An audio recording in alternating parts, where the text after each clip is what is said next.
You're listening to The Brendon Marotta Show. In this episode, I'm going to tell you a bit about how I created the book Children's Justice. This episode was recorded while I was still developing the book Children's Justice. I give this preface that the episode was recorded a while ago while I was still working on the book, because some of the things that I say might be really basic if you've already seen some information about the book already. But the episode's actually a really good introduction if you haven't, if you're still wondering about what sort of things are in the book. And I know that this episode contains a lot of new information and stories that you haven't heard yet. I originally thought I'd save it and I'd release it either once the book was out or shortly before the book came out, except that the process of rewriting the book took much longer than I initially expected. So this episode has been a long time coming. Now, here's the show. To get the obvious question out of the way first, Children's Justice is about the treatment of children as a social justice issue. And it specifically uses critical theory to explore the issue of circumcision. But the ideas that it explores have implications for the treatment of children in general. You might remember on the previous episode of the podcast, we talked to an author about the history of human rights and how the people who came up with the concept of human rights, who were writing about it initially, were trying to solve very specific problems that existed in their time. So they were trying to solve things like the really gruesome forms of torture that were used in the judicial system, and the religious wars between Protestants and Catholics. In trying to solve those problems, they came up with this concept of human rights. And human rights had implications that went far beyond the problems they were trying to solve. So human rights implied that it wasn't just that you shouldn't torture people or things like that, but that there was equality between all people, regardless of race or gender or religious belief. And now we look at the theory of human rights and go, hey, well, why didn't you take that to its logical conclusion of there being equality between all types of different people? But the problems they were trying to solve initially were very small. And so this book that I've written is looking at a very specific problem. It's looking at the issue of circumcision in America, because that's the problem that I'm most familiar with, I've done the most research on, but the implications of it are as broad and far-reaching as the concept of human rights. In other words, if we are just exploring the issue of circumcision, and we're exploring it through this concept of social justice and of critical theory, there are implications that go far beyond that issue alone. There's implications like that children are a unique social class, that they have unique needs, that children as a group have been historically mistreated, and that the treatment of children on all areas, in everything that we think about children and everything that we do to children, might need to change. And so the book is exploring one particular issue, but it has implications that go far beyond that issue. So how did I come to this concept of children's justice? Previously, the discourse around circumcision has been either in the medical discourse or in the human rights discourse. So the medical institutions use this risk-benefits discourse. Intactivists, or the human rights movements against circumcision, have a human rights discourse. But modern social justice is in a different discourse. It's in the discourse of critical theory. And I suspect many in my audience may not yet be familiar with critical theory. But you've probably heard of the movements inspired by critical theory. So as an example, there was this social justice movement that you might have heard of over the summer of 2020, known as Black Lives Matter. And in support of this movement, a lot of people were sharing anti-racist reading lists. Lists of books that talked about the issue of race in America. And one of these books was White Fragility by Robin DiAngelo, which is now a bestseller. And Robin DiAngelo, in her book, Is Everybody Really Equal?, explicitly says that her analysis is based in critical theory. So, if you've heard of Black Lives Matter, or supported that movement, or talked about that movement, then you have felt the downstream effects of critical theory. In fact, the organizers behind Black Lives Matter have described themselves as trained Marxists, and the earliest foundations of critical theory were created by Marxists. So this is a direct reference to the same theories that most social justice movements are now based in. In fact, the modern gender identity movement is also based in and inspired by critical theory. So when you hear people use new gender identities like non-binary or gender fluid, they're describing ideas based in critical theory. So critical theory is a big deal. It is behind most of the most successful social justice movements in the world today. And yet, it has not been applied to the issue of circumcision or the treatment of children yet, both of which I think are important issues.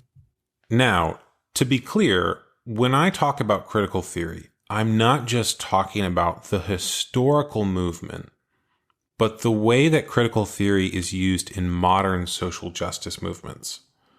So critical theory, or what you might call critical social justice, the combination of critical theory and modern social justice movements, is something that is over 100 years old.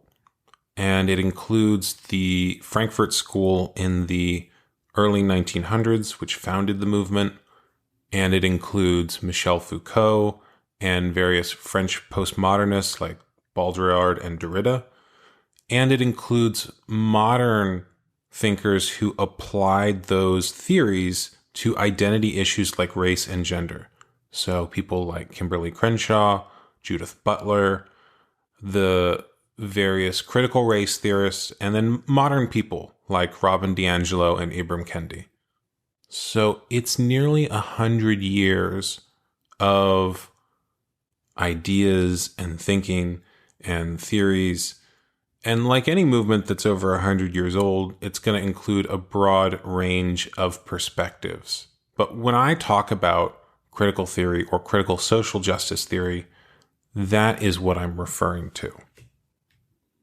I recognize that for some of my audience, especially those who are more conservative or on the political right, critical theory may not have the best reputation because critical theory is an explicitly left-wing political movement. In fact, it could be considered far left.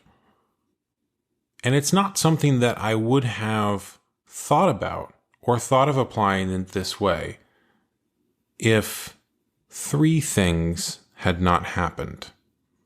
So there were three incidents in the world and in my own life that got me thinking about this issue and thinking about critical theory in a different way. So the three events that got me thinking about critical theory differently all occurred during 2020. The first was the COVID-19 lockdowns, which massively expanded medical power, and how those lockdowns completely ignored the discourse of human rights, but paid deference to the discourse of social justice. The medical institutions seized an incredible amount of power through COVID-19. So now the discourse of medicine and doing things for your quote-unquote medical benefit meant that they could shut down businesses. It meant that they could ban certain views from social media. It meant that they could prevent people from leaving their home or doing certain activities. And now, even through the discourse around vaccines, there's an idea that they could even forcibly inject certain chemicals into your body because they perceive there being a protective benefit to that for you and others. So there was a huge expansion of medical power, and an expansion that went against many previously held rights and beliefs. So freedom of assembly is in the First Amendment of the Constitution. That was suspended during the COVID-19 lockdowns. And when people held protests against those lockdowns, they were called grandma killers, they were called super spreaders, they were, basically thought to be causing harm to others by potentially spreading the virus. And then a really interesting thing happened midway into lockdowns. There were these huge protests, and they weren't called those names. In fact, the medical institutions supported those protests. So after the killing of George Floyd, there were Black Lives Matter protests. There were massive gatherings during lockdown. And there was a reversal of the narrative. Medical institutions said that racism was the real virus and that protests against racism were okay, even if there were mass gatherings, because they were for social justice and in the discourse of social justice. And I found that really interesting because the arguments that were made in the discourse of human rights and bodily autonomy, not just on the issue of circumcision, but on the issues of lockdown, of medical freedom, of the idea that you have the right to your own body, so someone can't forcibly inject a vaccine into it or deny you certain rights based on what you've decided to do with your body. Those arguments had virtually no impact on the medical system. And in fact, they had a lot of really negative names that they called people who made those arguments and used those labels as justification for doing things like banning them from social media, banning their protests and public gatherings, and trying to remove them from the public space. But the arguments made in social justice, based in critical theory, were recognized by the medical community as having greater power and greater importance than the medical discourse. The power of social justice over the medical system has only expanded since those initial protests. So at the last American Academy of Pediatrics conference, Ibram Kendi, the author of How to Be Anti-Racist, was their closing speaker. And there's been a huge push in the medical system for what's known as health equity, or healthcare based in the principles of anti-racism and social justice. Social justice is even influencing the distribution of vaccines. So there have been articles suggesting that although older people are at greater risk for COVID-19, that the vaccine should be given to people from historically oppressed or marginalized racial groups first, because older populations are too white. And these are the words of an article that appeared in the New York Times. This expansion of social justice power goes all the way to medical schools. And in fact, I saw a story recently about a student at the University of Virginia Medical School who was kicked out of medical school for questioning a seminar on microaggressions. Now, if you're involved in the movement against circumcision, you know how difficult it is to hold doctors accountable for their bad behavior, even when they're engaged in clear, obvious malpractice or directly harming people. So the fact that this social justice discourse can result in doctors actually being fired from their job is significant.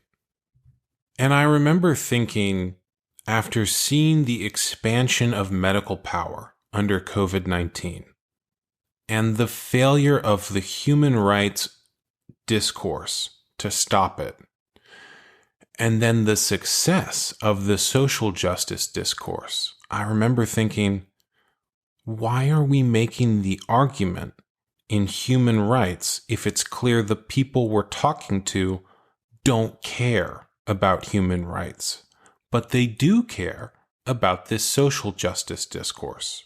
And I remember thinking, I've got to learn more about this critical theory and social justice thing, because it has a power over the medical system.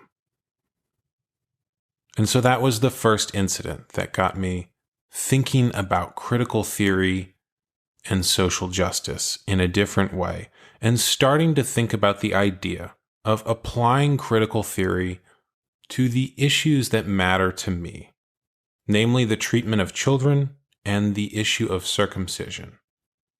Now, critical theory is actually designed to be applied to different issues. In fact, the earliest critical theorists were primarily concerned just with the ideas of Marxism.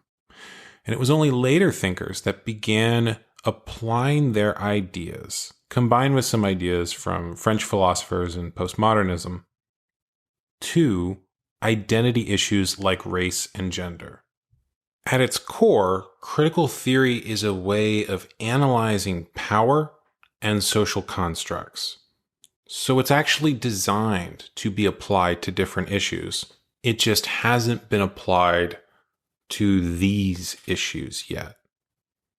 Now, the second incident that got me thinking about critical theory and what would eventually become children's justice was a little bit more personal. Because the COVID-19 lockdowns did not just affect things out in the world, they affected us personally. So I know a lot of intactivists who had to cancel their events because of COVID-19. And in my own life, I had to delay my wedding. My wedding was supposed to take place in April, and Austin put a rule in place saying that you could not have a gathering of more than 10 people. So we had to delay it. And over the summer of 2020, the story changed. So like I mentioned, there were these huge gatherings for Black Lives Matter, and our mayor in Austin actually attended one of them. And so I thought, well, it must be okay to have gatherings now, because the virus doesn't care if what you're gathering for is a good cause or not. If you bring a bunch of people together, even if they're there for a good reason, it still spreads the same way. So if you can have a big gathering now, you ought to be able to have a big gathering in a couple months. And I posted that online because there was an Intactivist conference that was supposed to take place in November that had been canceled. And I thought, well, if you can do big gatherings for social justice causes, why would you not have a big gathering for your social justice cause? And I also thought that if people didn't have their gatherings, they would be somehow suggesting that their issue is not as important as these other social justice causes. Because the argument that was being made for these huge protests was that this issue is so important that it's actually more important than the medical discourse and previous preventative measures that had been taken to stop the spread of COVID-19. And I thought, well, our issue is also a social justice issue that is more important than the medical discourse. So if we actually believe that, we should have gatherings. If an important social justice issue justifies having a gathering during COVID-19 lockdowns. So I posted that online. I said, if you can have a big protest now, then you ought to be able to have your conference in a couple months. And there were some people who got very upset with that comment. By the way, all of the people who were upset with me were white, Jewish, and from the San Francisco Bay Area. And they said, you're trivializing this important issue by joking about it. First of all, I wasn't joking. I was serious. I think that you could have a gathering. If you can have a mass protest in what was then summer between May and June, that you ought to be able to have 50 people at a hotel in November, several months later. Like, it seems to me if you can have a gathering of 1,000 people then 50 people later would be safe. And actually, we ended up delaying our wedding to November, which was when the Intactivists conference that I was talking about was going to happen. And our wedding was perfectly safe. We had roughly the same number of people there that would have been at a small conference, and it was totally fine. And ironically, the week that we had our wedding, the mayor of Austin also secretly had his daughter's wedding. And he had a large gathering, as he was at the same time telling people not to have large gatherings. And after the wedding, he went on vacation to Cabo, Mexico, and made videos from there telling people to not travel, to remain in lockdown. And someone figured out that these videos he was making telling other people not to hold gatherings or travel were being made from Cabo, Mexico. And so if you go on his mentions, you'll find a lot of people making jokes in the comments about Cabo Steve, because there's some very clear hypocrisy there. So, I said, you're going to be able to have a gathering later, and I turned out to be right about that. But the people who were upset with me were not really interested in hearing that perspective. They were interested in trying to cancel me. So one of them was tagging like alumni associations of the college I went to and people I work with and saying, well, what do you think about the fact that he's saying this? And basically trying to turn other people in my life against me because I thought that it was okay to have gatherings for other important social justice issues. Now, because of the work that I do, I've kind of set my life up in such a way that I can't be canceled. I suspect most of my audience didn't even see this or hear about it or know that someone was trying to do this. And in fact, most attempts that I've had where someone's tried to cancel me, I didn't even find out about it until afterwards. But it did make me think, I've got to learn more about this critical theory and social justice thing.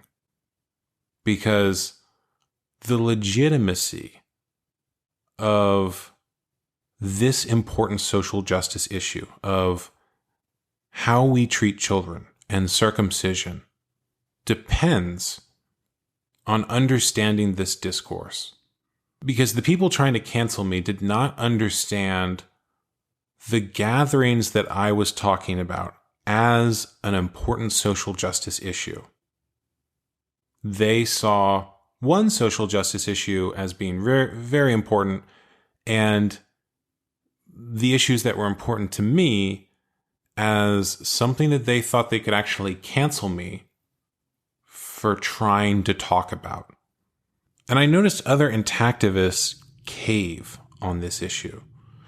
And there were a few older ones who said, well, we've really got to stay safe, and so we probably can't even have any events until the vaccine is released and everyone's taken it. And I just thought, if you concede this, you're conceding the legitimacy of your movement. Because if a social justice issue can hold large gatherings, if it's really important, and you don't hold a gathering now, you're suggesting that your issue is not as important as the gatherings that are happening. So if you really believe that this is the most important issue, or at least an important issue, you should have your gatherings. So that was the second event that got me thinking about critical social justice and applying those ideas to the issues that are important to me, namely the treatment of children and circumcision. Now, the third event goes back earlier than 2020. It actually goes all the way back to around the time that I released my film, American Circumcision. But it culminated in 2020, and it is much more personal and something that I have not spoken about publicly before. While I was releasing my film, American Circumcision, there was a Jewish filmmaker involved in the movement who spent a multi-year campaign trying to turn people against me behind the scenes that ultimately failed. And when it failed, he, instead of attacking behind the scenes, attacked another activist very publicly with similar accusations. And then when that failed, attacked the entire movement as a whole. And in 2020, went on TV and said that the whole movement was secretly alt-right. But to understand why this was so hurtful, I need to provide a little context. When I was first working on my documentary, one of the events that I was covering that you can see in the film was the 2011 San Francisco Ballot Initiative, which would have made it illegal to circumcise a minor in the city of San Francisco. And when that ballot initiative was announced, there was a massive campaign by the ADL, the Anti-Defamation League, and other Jewish interest groups to brand any criticism of circumcision as anti-Semitic. Now, the term alt-right had not yet been invented in 2011, so they just called them Nazis. They said that if you, according to the ADL, if you didn't want someone to cut part of your dick off, that somehow meant you must be a Nazi, which is, obviously false and absurd. But they had a lot more resources than the activists who were doing the ballot initiative campaign. And so they were very effective at getting that message out and publicly attacking and defaming anyone who is against circumcision. And I remember thinking after that ballot initiative failed, I remember asking myself, do I want to continue with this? Because I knew that if I released this film, there was a possibility that they would come after me in a similar way, that they would try to brand me with those labels and, make it very difficult for someone like myself to have a career in film. And film's all I'd wanted to do since I was 14. And I thought, this is important. I felt like if I gave up on that project that I would be abandoning the part of me that felt harmed by this, that felt harmed by circumcision and genital cutting. And I didn't want to abandon my own inner child by giving up on this. And I knew that by continuing with the project, by making the film, that I was risking that sort of public ostracization. Again, the word cancel culture did not exist yet. It was 2011. Social media did not exist in its current form. Twitter had just begun. Instagram didn't exist yet. There was basically Facebook and a lot of traditional media. So there wasn't really a way to fight back. But I made a decision. I said, I think this is important, and I'm willing to risk whatever names people call me to speak the truth. Now, I thought that those names or accusations would come from outside the anti-activist movement, not someone within it. And part of the challenge that I have talking about this is that the person behind this multi-year campaign against me never talked to me about it or even publicly showed that he had any disagreement with me. On the surface, he made it seem like everything was good between us and then just quietly stopped talking to me and actually traveled halfway across the world so that he could turn activists in other countries against me. And it's hard to talk about because many of the people that he was spreading rumors to, that he was trying to turn against me, also never had a conversation with me about what they were hearing. So much of the information that I have only comes from second and third hand sources. Because the people who he would sit with and meet with and say that I was somehow secretly something other than what I was, those people actually never had a conversation with me. They never called me and said, "Hey, I heard this thing about you. Is that true?" They also just began slowly distancing themselves from me and acting weird.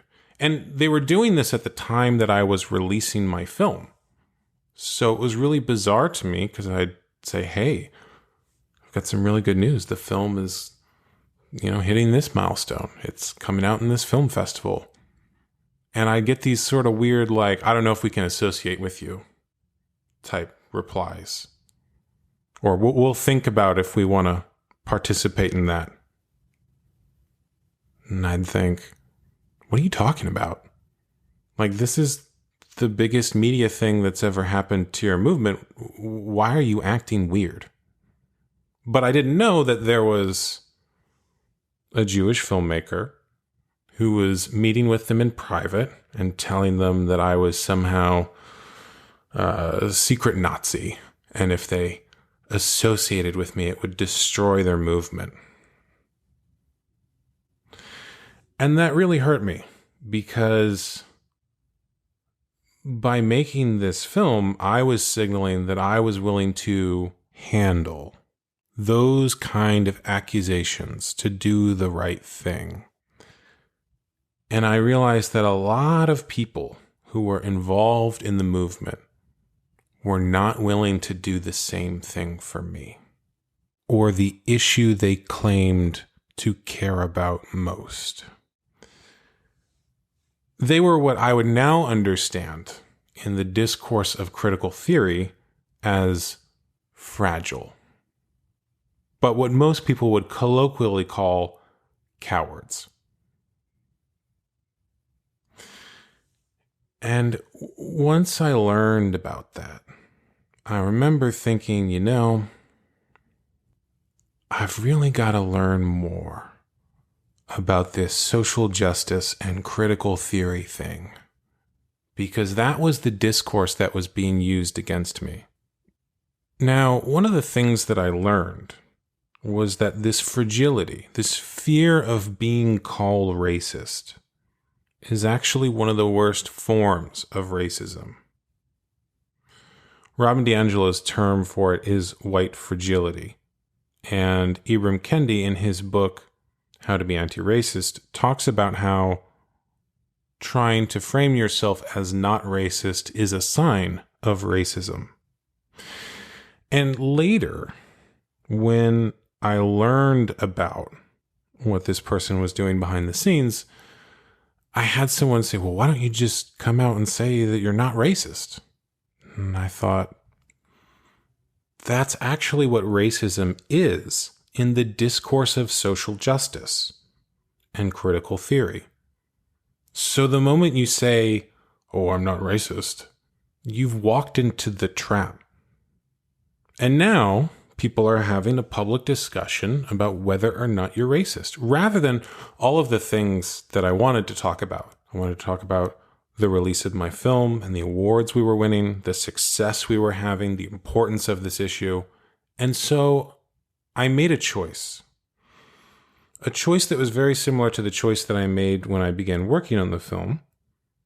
I chose the issue that was important to me over my own personal reputation.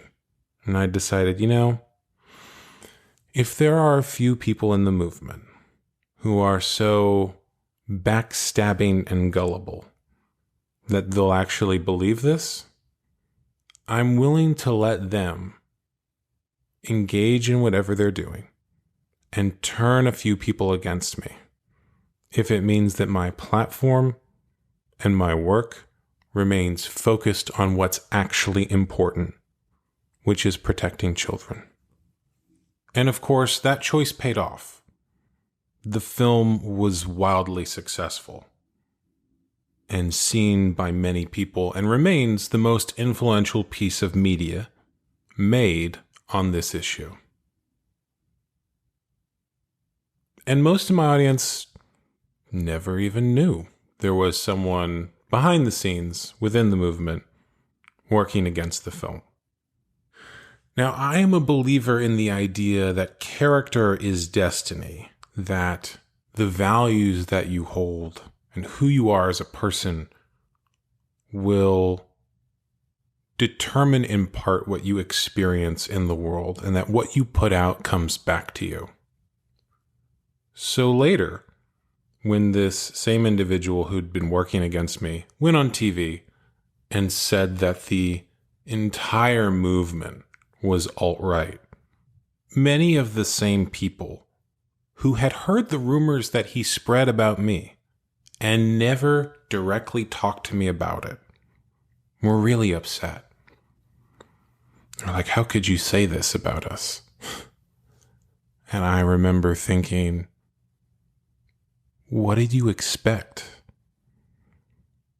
If this person behaved that way towards someone else, why wouldn't you expect him to treat you the same way? That was a reveal of his character, of who he is as a person. I tell this story not because I even care about it at this point, but because of what it reveals about the character of the people who collaborated with him. Which is that for some people within the movement, they don't actually care about human rights. The revealed preference of their actions is that they care more about the discourse of social justice and critical theory. They want to appear not racist more than they want to actually succeed in protecting children. So that was the third event that got me thinking about social justice and critical theory. So from those three events, I could see that the medical system did not really care about human rights, but they did care about social justice based in critical theory. That there were people in the public who didn't really care about human rights, but they did care about social justice based in critical theory. And that there were even people in the intactivist movement who didn't really care about human rights, but they did care about social justice based in critical theory. And that if I understood this discourse, I might have power over the medical system. And if I did not understand this discourse, there might be people who silence me and prevent me from speaking about a primal wound or an important issue that's affected my life. And that there were even people in the intactivist movement who were actually operating from this discourse more than the values they explicitly said that they held. So if everyone's actually operating from these values and this way of seeing the world, why is our critique of circumcision based in human rights and not the discourse that actually has power, that everyone's actually operating from? So I decided to learn about social justice and critical theory. And thankfully, like I mentioned, there were a lot of reading lists that people were sharing and saying that you should read to understand social justice and critical theory. And I love to read, so I read everything that I could. And that was my summer of quarantine project, was reading everything I could on social justice and critical theory. I read the earliest critical theorists from the Frankfurt School. I read Marxists like Antonio Gramsci.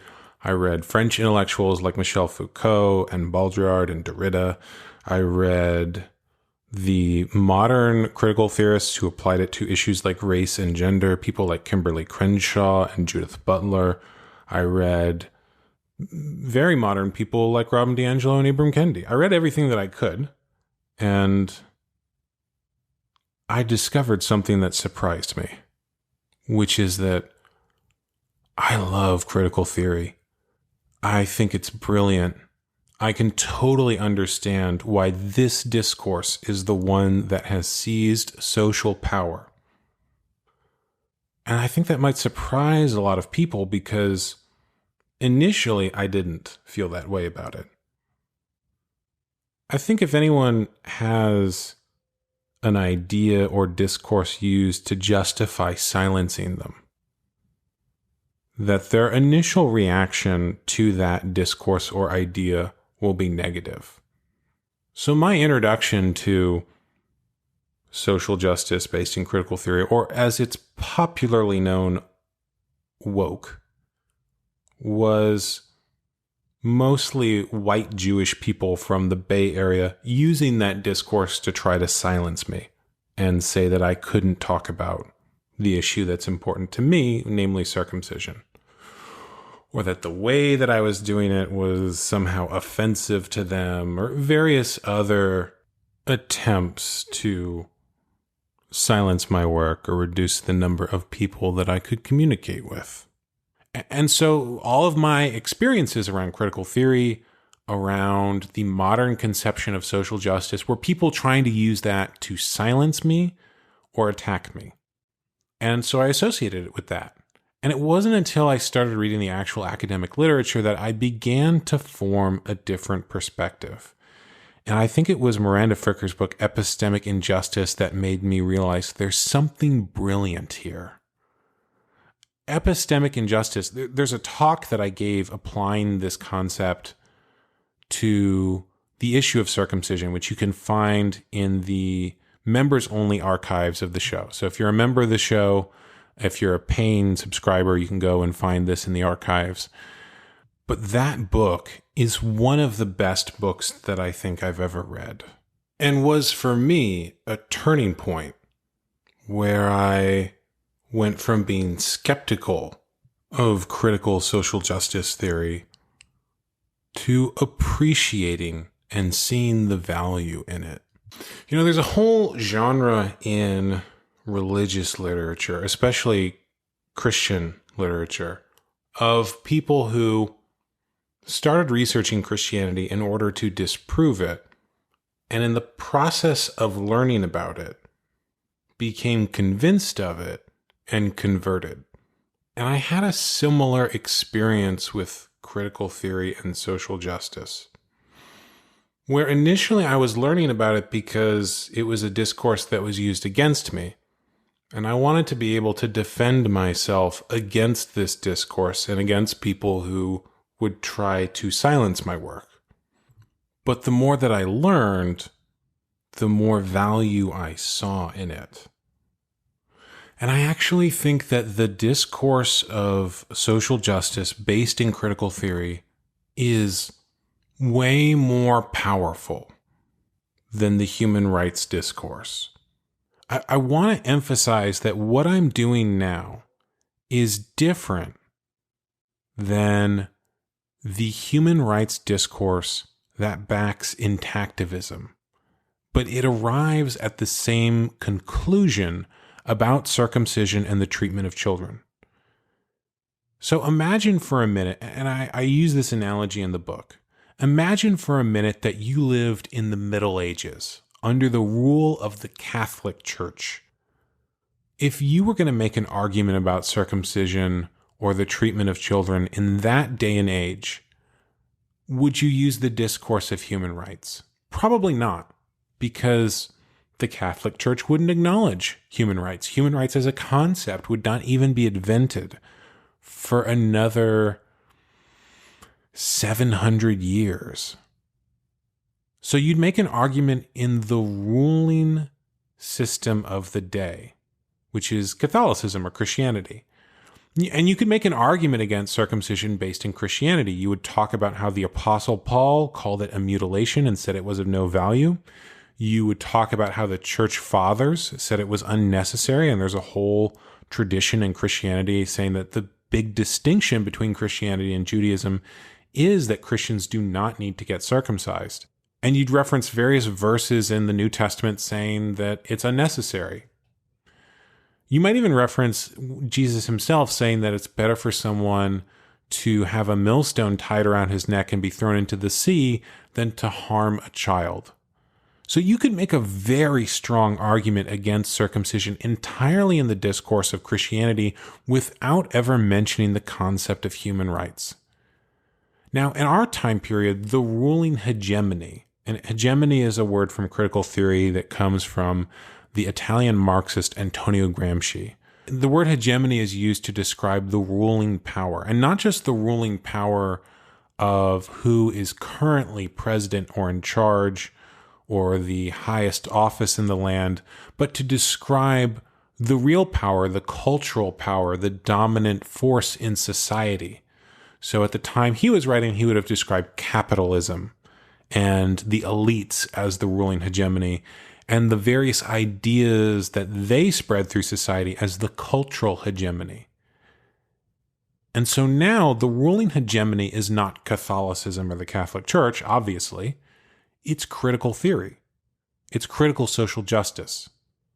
There are certain ideas in critical social justice that if you criticize them, if you say that they're wrong, you could lose your job, you could get banned from social media, you will have those in power come after you. You might be attacked by big media institutions. You might have public figures disavow you. You know what ideas, if you were to express them, would get you removed from society. So the current ruling hegemony is social justice based in critical theory. And it's actually not human rights. Those in power regularly engage in human rights violations. They don't care. So the ruling hegemony is actually social justice based in critical theory. And if you want to make an argument to the powers that be, then you need to make it in that discourse, not the discourse of human rights. One of the things that surveys from Intact America have shown is that most Americans actually don't care about human rights. So if they don't care, why is the argument being made in human rights? And in fact, I think the argument against circumcision made from social justice based in critical theory is more powerful than the argument against circumcision made from human rights. I'm going to say that again. The argument against circumcision made from social justice and critical theory is more powerful than the human rights argument. Now, to fully understand that perspective and that argument, you'd have to read my book, Children's Justice. But I can give you a preview of it now. So the human rights discourse is heavily focused on individual action.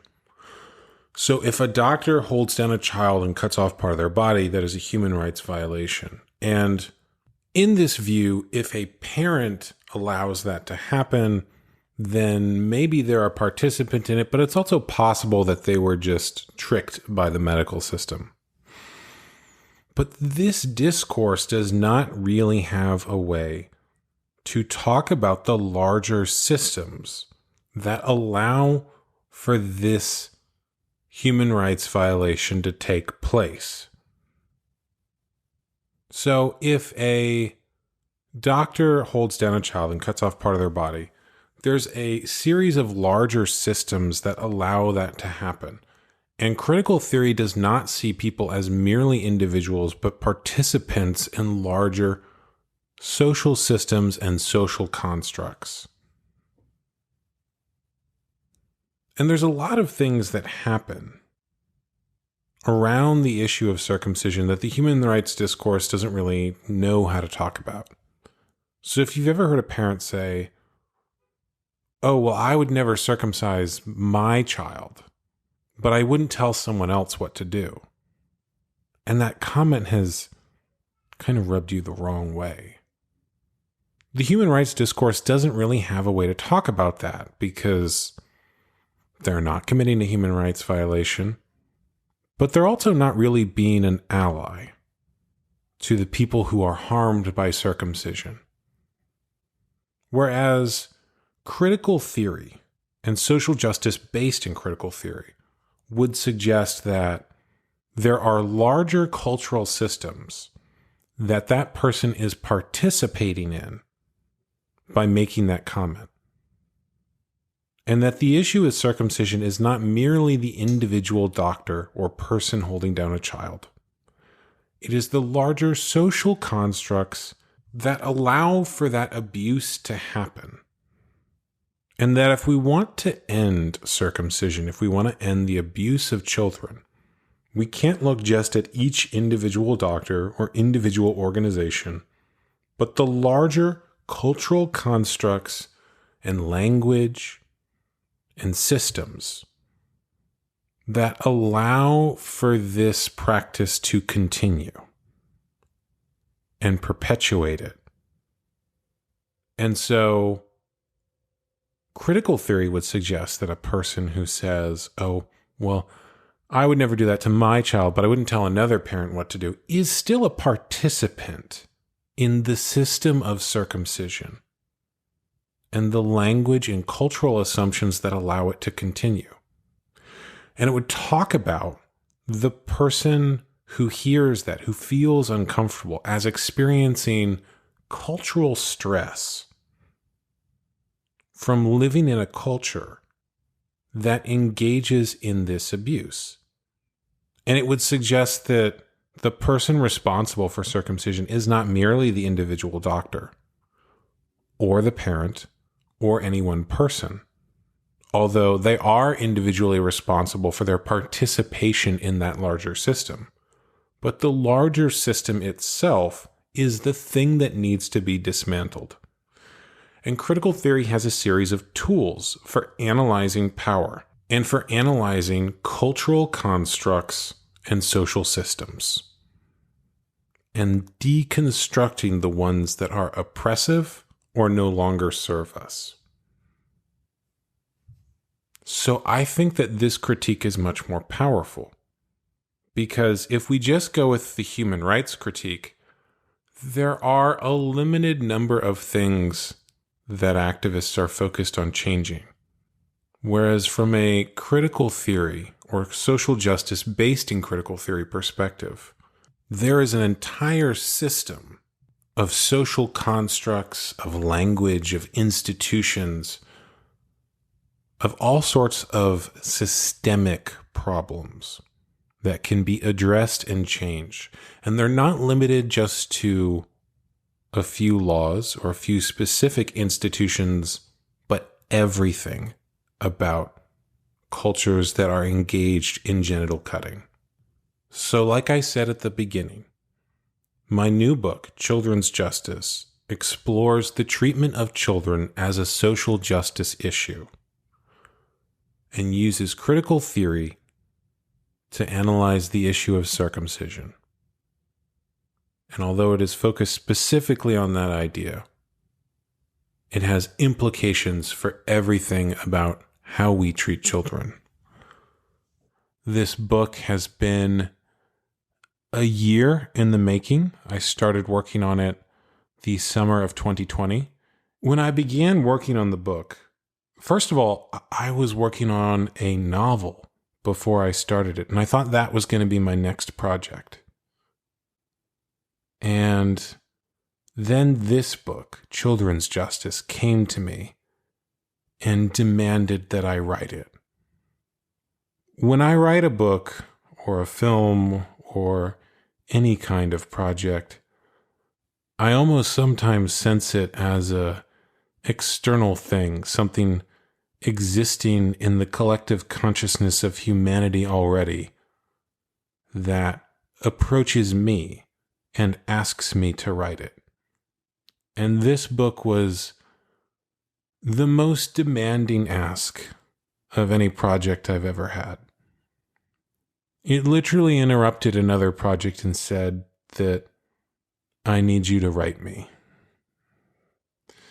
And initially I thought this would be a 10,000 word, short Kindle type book, something simple and small, taking some of the ideas of social justice and applying it to a new issue. And when I started to write it, the words flowed. And I entered a sort of trance state. And I wrote, and I wrote, and I wrote, and I ended up writing 80,000 words in 53 days. And what I thought would be a simple book applying a few ideas ended up being an entirely new way of looking at the world. And of course, when I rewrote, I discovered more things. And it ended up going up to 100,000 words. And believe me, I thought this was going to be a 10,000 word book. I thought this would be something short and simple, a quick project that I would get out of my system and then go back to the fiction stuff. But the issue pulled me back in, and the ideas pulled me back in. And they really demanded that I write them. So I did.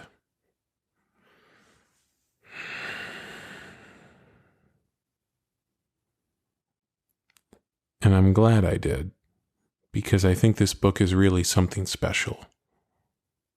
And I'm glad it asked me to write it. I even appreciate all of the things that happened that led me to this book. This book will be different than anything you've ever heard previously on the issue.